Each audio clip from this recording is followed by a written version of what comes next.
A big question in the NFL will always be, is it worth it to eventually win by losing? For these next teams, the answer is no, because all they did was lose. The process of putting your fans through tremendous agony, of hiring clueless executives who got a free pass for complete ineptness, and of whiffing on draft picks like a drunk person fighting the air, all to end up no better or worse off than they started. Failed NFL tanks are coming up right after this.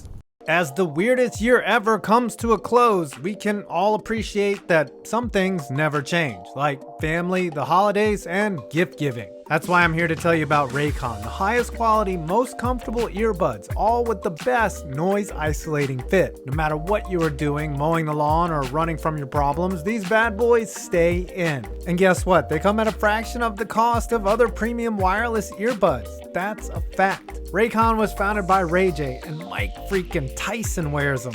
Raycons give you 6 hours of playtime, seamless Bluetooth pairing, incredible bass, and they make awesome gifts. Right now is the absolutely best time to get a great deal on them. Yes, during this time of the year, and only this time of the year, you can get these bad boys for 20% off. You heard that correctly. Go to my link below, buyraycon.com/5 points, and get 20% off your purchase. This is a limited time offer, so don't waste any time. Like I said, go to buyraycon.com/5 points from the link below and get 20% off your order. Make someone happy this year and support this channel. Raycon. In the blink of an eye, the Houston Texans went from Super Bowl contender to the owners of the first overall pick. The Texans had won playoff games in 2011 and 2012 and entered 2013 with huge expectations. They had J.J. Watt, an all-time wide receiver in Andre Johnson, and a rookie stud named DeAndre Hopkins. Their only problem was that their quarterback was throwing too many touchdowns to the wrong team.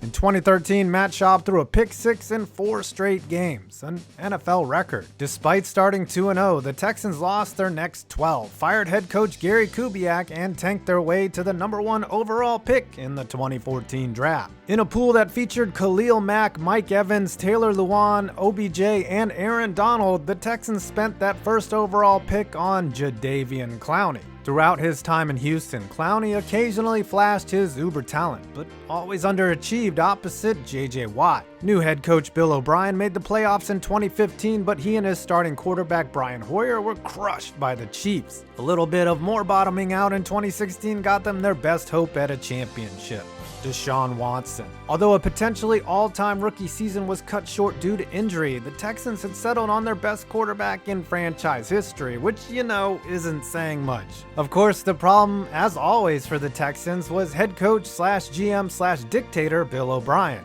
Last year, the Texans jumped out to a 24-point lead in KC before O'Brien's terrifying mismanagement caused the lead to evaporate.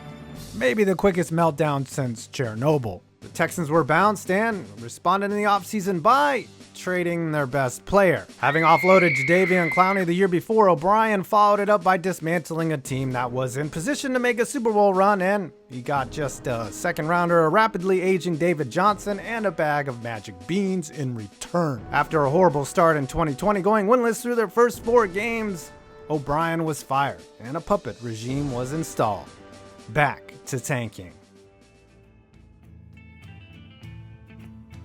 Dan Snyder has tried all sorts of things in his 20-year-plus ownership, and all of them have been disasters. So when he decided to finally listen to the football people instead of signing washed-up free agents in the offseason, truly this would finally work. And after Joe Gibbs made the playoffs 2 of the 3 years, things have been outright terrible. Let's talk about the stud QB taken in the 2012 draft. No, not RG3, Kirk Cousins. Actually, let's talk about RG3. After trading a king's ransom and picks for the Heisman winner out of Baylor, it seemed to pay off, well, until his knee exploded. Then they turned to Cousins, who took over after 7 total wins in 2 seasons. He won a division, and they rewarded him with consecutive franchise tags, even though he wanted a long-term deal. After he left for Minnesota, they rebooted and started Mark Sanchez, and now are currently trotting out Alex Smith, aka Robo-Leg. They went 3-13 last year to get Chase Young, so we'll see how this current tank goes. Not well so far.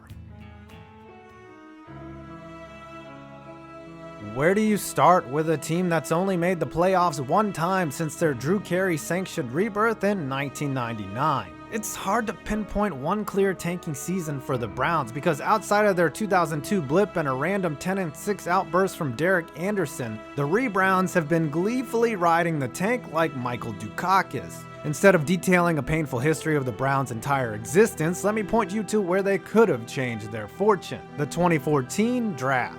In 2013, the Browns made an incredible move when they flipped Trent Richardson for a first-round pick. That meant they had 2 first-rounders in 2014, but we know how that went. The first was spent on Justin Gilbert, who flopped at corner, and then the next was Johnny Football, who spent more time in rehab than on the field. Imagine if the Browns had snagged Anthony Barr or Aaron Donald at 8, then taken Teddy Bridgewater or Derek Carr at 22. Or they could have drafted Then they could have elevated Kyle Shanahan, their OC, to head coach and found a clear offensive identity. Keep in mind, they started 7-4 behind Brian Hoyer before switching to Manziel, dropping their last 5 games and rebooting their tank. There were real pieces that worked, like a stout offensive line and a strong secondary that featured Joe Hayden, Dante Hittner, and Tayshaun Gibson. I said Hittner correctly. Of course, the problem for them has always been ownership combined with the wrong hires at head coach. They may be on the turnaround now with Kevin Stefanski, but as long as Baker Mayfield's play swings back and forth like Johnny Football on a weekend binge, sustained success may be tough to find.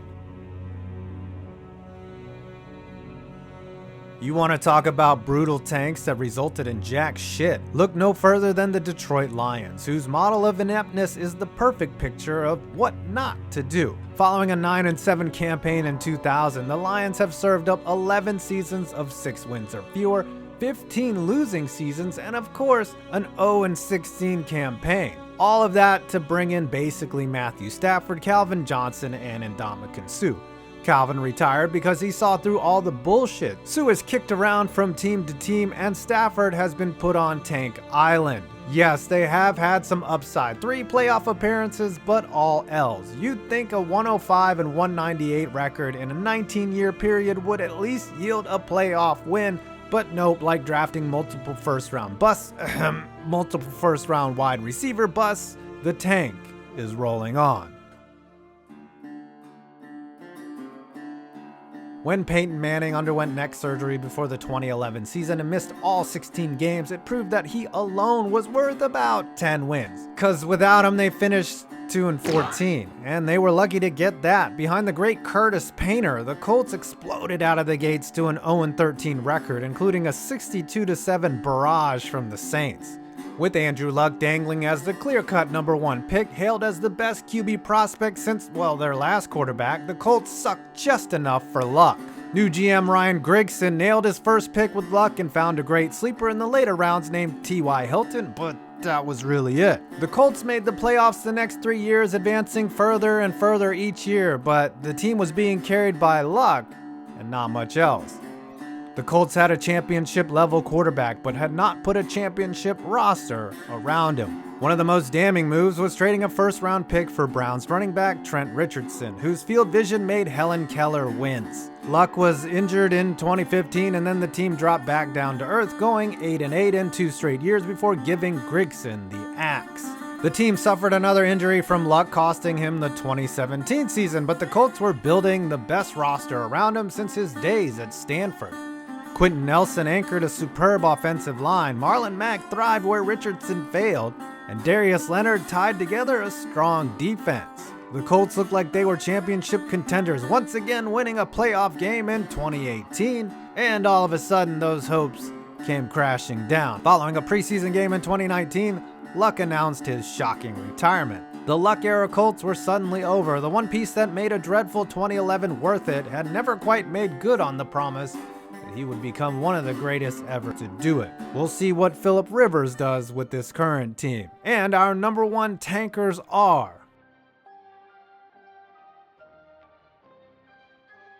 There's no greater evidence of a clear and obvious tank than Week 17 of the 2014 season in a game between the Saints and the Buccaneers.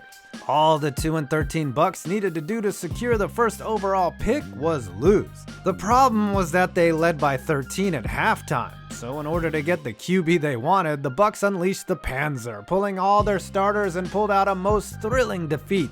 The glorious loss netted them Jameis Winston, whose first pass as a Buccaneer in 2015 was intercepted and returned for a touchdown, and his final pass as a Buccaneer was intercepted and returned for a touchdown in 2019. That just about sums it up. The team never made the playoffs with Winston, peaking at 9-7 in 2016 and finished with a losing record in 4 of those 5 seasons, led by 3 different head coaches. The roster's always had talent too. Winston had weapons like Mike Evans, Vincent Jackson, Chris Goodwin, Cameron Brate, and O.J. Howard.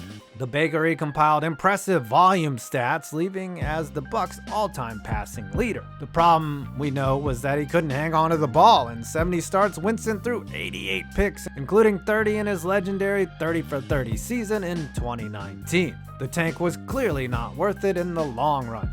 Neither Winston nor the next pick, Marcus Mariota, turned out to be world beaters, but the Bucs really had the misfortune of needing a quarterback in a draft where the only one currently with the winning record is Trevor Siemian, the last one picked. Yeesh. Of course, you can always rebuild the old-fashioned way, signing free agents and praying it doesn't blow up in your face. And to all the glorious tankers, roll on. Well, I hope you enjoyed this video. Please do not forget to visit Raycon and get 20% off for a limited time. I'm 5 Points Vids, and you made it to the end of the, no, you made it to the next video.